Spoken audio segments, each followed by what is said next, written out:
Hi, Troy here from Out of Time Pixelated History, at least one half of the duo. I was watching the news today and they were talking about the modern arms race, and it brought to mind one of the first recorded arms races in history. This comes from the Successor Wars or Wars of the Diadochi. So, this is the consequences of Alexander dying before naming a successor, hence the Successor Wars. These generals now have access to populations and resources that just did not exist previously.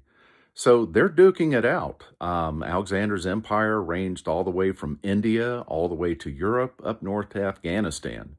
So these generals are creating these massive armies for some of the first time in history. You've got massive armies. An example is the Battle of Ipsus in 301 BC.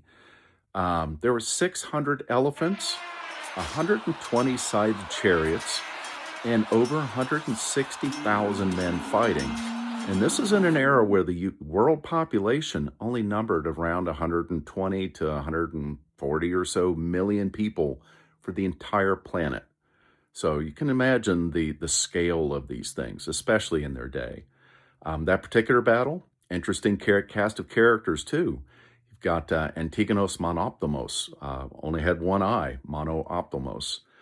His son, Demetrius Polyocrates, the besieger, created a siege tower. It was 40 meters tall, 130 feet, and faced with iron plating. So you can imagine the scale of this, especially in an era where the average person had barely enough food to survive.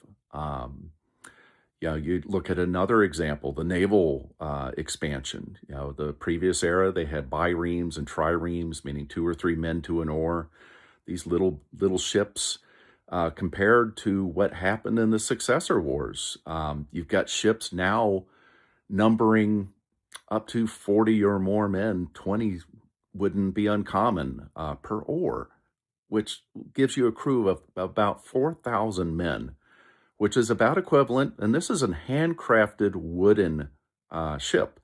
So this is equivalent to about the crew complement almost of a modern aircraft carrier. So, Wars of the Successors. This is just the tip of the iceberg. It's definitely a rabbit hole, but it's one well worth exploring. Fascinating, interesting stuff.